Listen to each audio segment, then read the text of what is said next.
Assalamualaikum warahmatullahi wabarakatuh. Oke, Mimin lanjutkan lagi cerita dokter konyol Lee Fugui-nya. Tapi seperti biasa, bantu dulu tekan tombol like dan berkomentar. Tuan dan Nona, terima kasih sudah dan sebelumnya. Gas. Bab 2696, Putri Mayat ingin memenangkan hati orang dengan kebajikan. Tapi dia tidak bisa begitu saja mengusir Ratu Mayat setelah mendapatkan apa yang diinginkannya, bukan? Jangan bicara tentang apakah aku bisa menendang Putri Mayat itu. Bahkan jika aku bisa, dia tidak dapat melakukan hal seperti menarik celananya dan mengabaikan seseorang. Di samping itu, Lee Fugui juga tahu betapa kuatnya Ratu Mayat. Kalau saja aku bisa membawa serta Ratu Mayat dalam perjalananku selanjutnya untuk membasmi iblis, dengan kemampuannya yang dahsyat, pasti akan lebih mudah bagiku untuk membasmi iblis di kemudian hari. Berpikir seperti ini, Lee Fugui dengan sungguh-sungguh memperingatkan, mulai sekarang, kau adalah wanitaku, dan aku akan membawamu ke tempat-tempat yang lebih menyenangkan di dunia manusia. Tetapi jika kau tidak mendengarkan aku selama perjalanan ini, aku akan mengirimmu kembali. Siji panik dan dengan cepat meraih tangan Lee Fugui dan berkata, "Kakak, tolong jangan kirim aku kembali. Aku masih ingin melakukan hal semacam ini denganmu." Anda dapat melihatnya, pikiran Putri Mayat yang tersegel belum terbuka sepenuhnya. Tetapi ini adalah hal yang baik bagi Lee Fugui. Dia mengangguk pelan dan berkata, "Jangan khawatir, aku sudah mengatakannya sebelumnya. Asal kamu mau mendengarkanku, aku bisa berjanji tidak akan mengirimmu kembali." Siji menganggukkan kepalanya seperti orang gila dan berkata, "Kakak, aku pasti akan mendengarkanmu." Lee Fugui dengan lembut mengikat rambut panjang Siji, menyentuh wajah Siji, dan tersenyum serta memperingatkannya, "Jangan selalu berkata ya, oke? Selain itu, mulai sekarang, jangan panggil aku kakak. Kamu bisa memanggilku kakak Fugui atau suamiku. Jika orang lain mendengarmu memanggilku kakak, itu akan dengan mudah menyebabkan kesalahpahaman yang tidak perlu." Siji mengerutkan kening dan bertanya, "Apakah ada bedanya?" Lee Fugui tersenyum seolah-olah itu adalah hal yang wajar dan berkata, "Tentu saja ada perbedaan. Jika tidak ada perbedaan, apakah saya akan memberitahu Anda hal ini?" Siji mengangguk dan berkata, "Oh, baiklah, kalau begitu aku akan mendengarkanmu dan berhenti memanggilmu saudara. Aku akan memanggilmu saudara Fugui saja." Lee Fugui menunjukkan senyum lega di wajahnya. Dia mencondongkan tubuh ke samping mayat gadis itu dan mendekapnya dalam pelukannya. "Baiklah, sudah malam, sebaiknya kau kembali tidur." Tanpa diduga, tepat saat dia selesai berbicara, ponsel Lee Fugui tiba-tiba berdering. Setelah melihat ide penelepon, Lee Fugui memeluk Siji dengan tangan kanannya dan menjawab telepon dengan tangan kirinya. Sebelum dia sempat berbicara, Suster Ming di ujung telepon sudah tidak sabar untuk bertanya, "Fugui, di mana kamu sekarang? Sudah bereskan semuanya?" Lee Fugui tersenyum dan berkata, "Baiklah, sudah selesai. Saya sedang beristirahat di kamar hotel. Jika ada hal lain, kita akan membicarakannya besok pagi." Meskipun Suster Ming merasa sedikit tidak nyaman, dia tidak mengeluh seperti Hua Duo-Duo. Setelah hening sejenak, Suster Ming berbisik, "Duo-Duo dan aku baru saja datang ke hotel tempatmu tinggal." Lee Fugui bertanya dengan heran, "Apa, kamu datang ke hotel tempatku tinggal?" Suster Ming berkata, "Baiklah, kami baru saja sampai." Lee Fugui terdiam beberapa detik, lalu berkata kepada Saudari Ming, "Karena kamu sudah di sini, carilah tempat menginap di hotel terlebih dahulu." Saudari Ming bertanya, "Apakah kamu tidak akan datang dan menemui kami?" Lee Fugui melirik gadis mayat di sebelahnya, lalu berkata dengan sedikit malu, "Saudari Ming, Anda tahu, meskipun masalahnya telah diselesaikan, Tapi, tanpa menunggu Li Fugui selesai berbicara, saudari Ming yang berdiri di hadapan Li Fugui juga mengira bahwa Li Fugui mungkin sedang dalam situasi yang sulit. Oleh karena itu, dia menyela perkataan Li Fugui dan berkata, "Baiklah, jangan khawatir. Kamu urus saja barang-barangmu dulu. Aku dan Duo-Duo akan mencari kamar untuk menginap malam ini. Kalau ada apa-apa, kita akan mengurusnya besok pagi, seperti yang baru saja kamu katakan." Dengan kata-kata Suster Ming, Li Fugui akhirnya merasa lega. Namun, sebelum menutup telepon, dia masih berkata kepada Sister Ming dengan serius, "Sister Ming, tolong bujuk Duo-Duo. Saya khawatir dia akan marah." Saudari Ming berkata, "Jangan khawatir, Fugui, Duo-Duo tidak lagi sama seperti sebelumnya, dan dia tahu betapa sulitnya bagimu. Oh, kamu, jaga dirimu baik-baik dan jangan sampai terluka." Wajah Li Fugui memerah, dan dia berkata dengan sedikit malu, "Ahem, ini." "Jangan khawatir." Setelah menutup telepon, Siji mengedipkan matanya yang besar dan menatap Li Fugui. "Saudara Fugui, apakah Anda, Saudari Ming, dan Duo-Duo juga melakukan hal semacam ini?" Li Fugui tidak menyembunyikannya. Lagi pula, hal semacam ini cepat atau lambat akan diketahui oleh Putri Mayat. "Ya, aku memang melakukan itu pada mereka, dan sejujurnya, ada banyak wanita sepertimu di sekitarku." Li Fugui mengira setelah dia selesai bicara, Siji akan sangat gembira. Tetapi yang tidak disangkanya adalah setelah dia selesai bicara, Siji malah bertanya dengan bingung, "Saudara Fugui, kalau begitu dapatkah Anda memberitahu saya, di antara wanita-wanita ini, siapakah istri pertama?"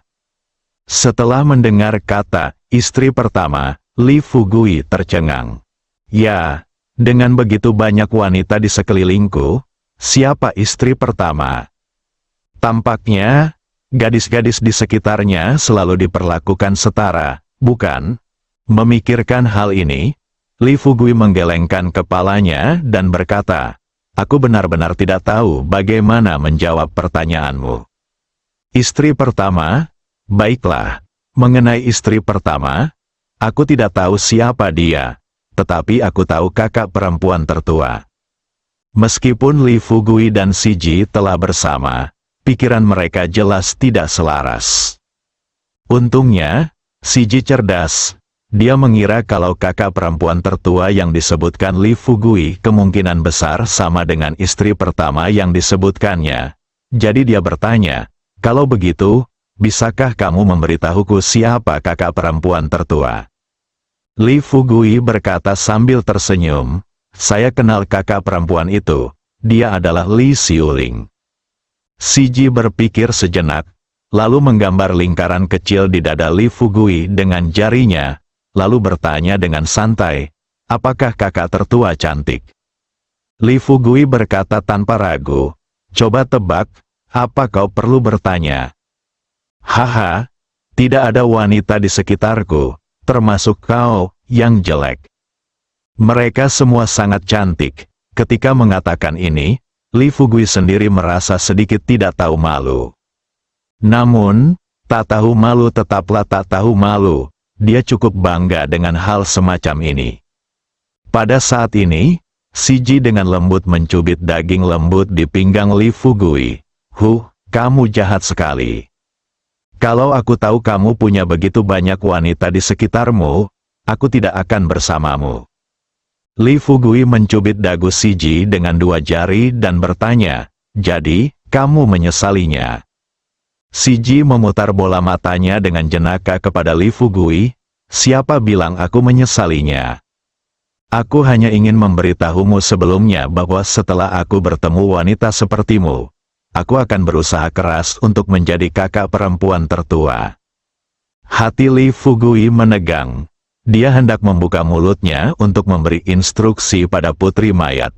Tanpa diduga, Corpse Lady melihat pikiran Li Fugui dan meramalkan pikirannya terlebih dahulu. Berkata-kata demi kata, "Baiklah, berhenti menatapku seperti itu. Bahkan jika aku ingin menjadi kakak perempuan tertua, aku tidak akan menggunakan sihirku untuk mengancam mereka. Saya ingin menjadi seperti ratu ras Anda, dan memenangkan hati orang-orang dengan kebajikan. Waktu berlalu dengan cepat dan sudah pagi berikutnya. Saat fajar, Li Fugui bangun. Sang putri mayat masih tertidur saat itu. Li Fugui datang ke jendela dan melihat keluar, dan melihat cahaya pagi di timur bagaikan api, mewarnai separuh langit menjadi merah. Dia menatap pemandangan indah di hadapannya, terdiam sejenak, lalu perlahan berbalik dan menatap mayat gadis itu. Pada saat ini, sang putri mayat juga membuka matanya. Setelah komunikasi mendalam tadi malam, kebaikan hati si Ji yang terdalam telah terbangun sepenuhnya.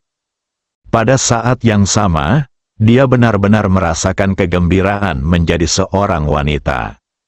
Setelah dipelihara oleh cinta, temperamen putri mayat juga berubah drastis.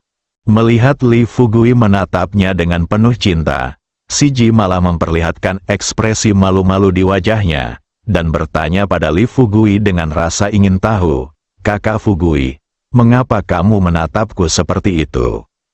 Li Fugui berkata terus terang, "Tidak ada, aku hanya bertanya-tanya apakah kita bisa berhasil menghadapi seluruh klan iblis lain kali." Si Ji meyakinkan Li Fugui.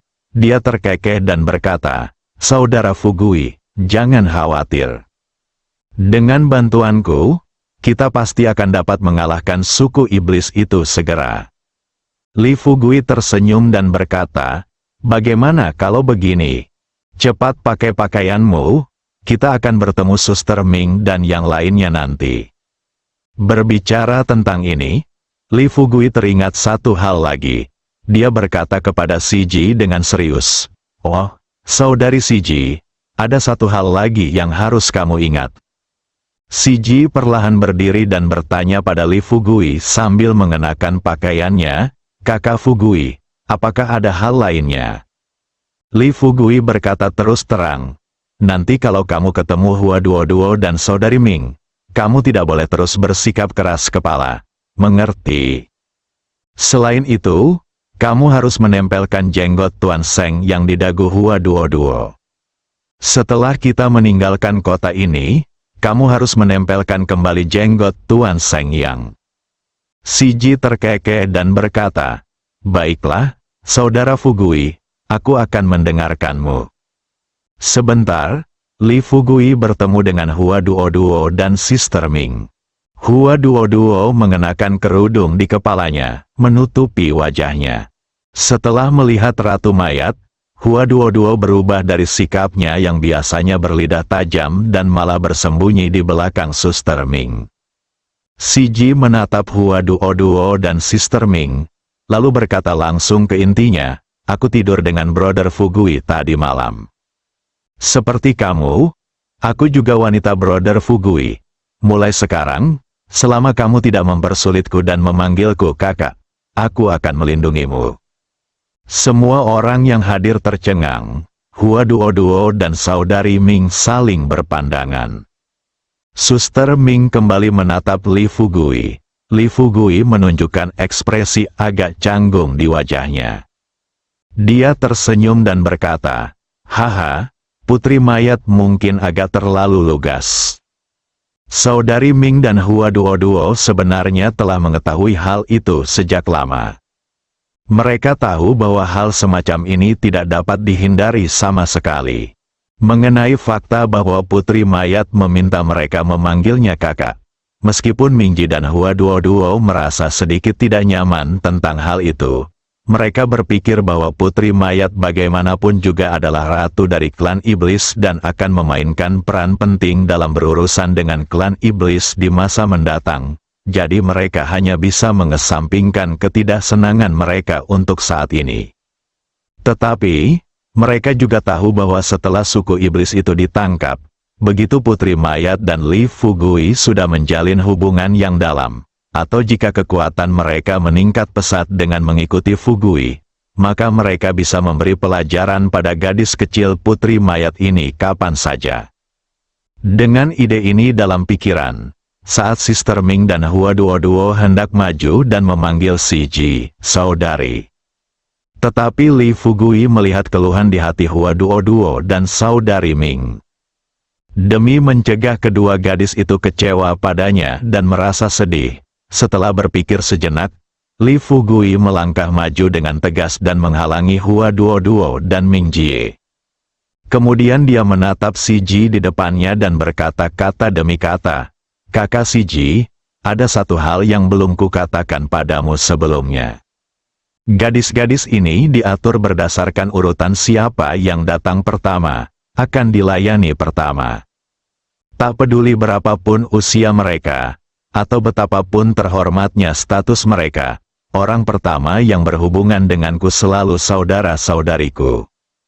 Sama seperti Sister Ming dan Hua Duo, saat berhadapan satu sama lain di depan umum, Sister Ming adalah pemimpin Duo, dan Duo perlu memanggil Sister Ming dengan sebutan saudari. Tetapi secara pribadi, Sister Ming harus memanggil Duo saudari. Jadi mulai sekarang, jangan biarkan Duo dan kakak Ming memanggilmu kakak, tetapi panggil saja kakak Ming dan Duo kakak. Putri mayat mengerutkan kening dan berkata dengan nada agak tidak senang, ini, biar aku panggil mereka kakak. Bukankah aku sudah mengatakannya tadi malam? Aku ingin memenangkan hati orang-orang dengan keutamaanku." Li Fugui tersenyum dan berkata, "Kalau begitu, apakah nada memerintahmu sekarang sudah termasuk cara memenangkan hati orang lain dengan kebajikan?" Si Ji cemberut dan bergumam dengan suara rendah, "Saudara Fugui, kamu tidak berbicara mewakiliku sekarang." Li Fugui melangkah maju, memegang tangan si Ji dengan lembut, dan berkata kepadanya sambil tersenyum, "Bukannya aku tidak mendukungmu, tetapi kuncinya adalah, dalam hal apapun, bukankah kita harus belajar untuk berpikir dari sudut pandang masing-masing? Lagi pula, bukankah aku baru saja memberitahumu aturan tentang bagaimana cara menyapa satu sama lain?" Hua Duo dan Sister Ming cukup tersentuh ketika Li Fugui berdiri dan berbicara mewakili mereka. Kedua gadis itu saling memandang. Saudari Ming melangkah maju dan berkata kepada Li Fugui, "Fugui, lupakan saja. Tidak apa-apa memanggil saudari si Ji dengan sebutan saudari." Hua Duo juga berkata, "Ya, Fugui, mari kita dengarkan si Ji kali ini." Li Fugui tetap diam, hanya menatap mata si Ji. Ketika si Ji melihat ekspresi di wajah Li Fugui, dia berkata terus terang, "Baiklah, oke, aku akan mendengarkan saudara Fugui. Bukankah itu cukup?" Sambil berbicara, si Ji melangkah maju dan berkata kepada Hua Duo dan saudari Ming dengan serius, "Saudari Duo, saudari Ming, halo." Tiba-tiba, air mata kristal mengalir di mata Hua Duo dan Sister Ming. Terutama bunganya, sejak dia bertemu putri mayat, dia tidak berani memikirkan bagaimana dia akan hidup di masa depan. Tapi sekarang, melihat putri mayat berinisiatif memanggil kakaknya, mata Hua Duo pun berkaca-kaca. Dia bertanya dengan tak percaya, "Kakak putri mayat, apakah kau benar-benar bersedia memanggilku kakak?" Si Ji berkata, "Kakak Fugui sudah mengatakan bahwa jika aku tidak memanggilmu kakak, dia pasti tidak akan senang. Dan saudara Fugui juga mengatakan kepada saya bahwa agar kami dapat segera memiliki bayi, dia ingin melakukan hal-hal menarik bersama saya akhir-akhir ini. Jika dia tidak senang dan tidak mau memainkan permainan kecil yang menarik seperti ini bersamaku, aku pasti akan merasa bersalah." Hua Duo dan saudari Ming benar-benar tercengang. Mereka tidak akan pernah memikirkan hal ini. Alasan mengapa Korps Princess memanggil mereka saudari ternyata adalah ini. Bahkan Li Fugui, dengan mulut setengah terbuka, menatap gadis mayat itu dengan heran. Setelah beberapa detik saja, Li Fugui buru-buru berkata kepada Siji, "Kakak Siji, tolong berhenti bicara omong kosong. Bersambung."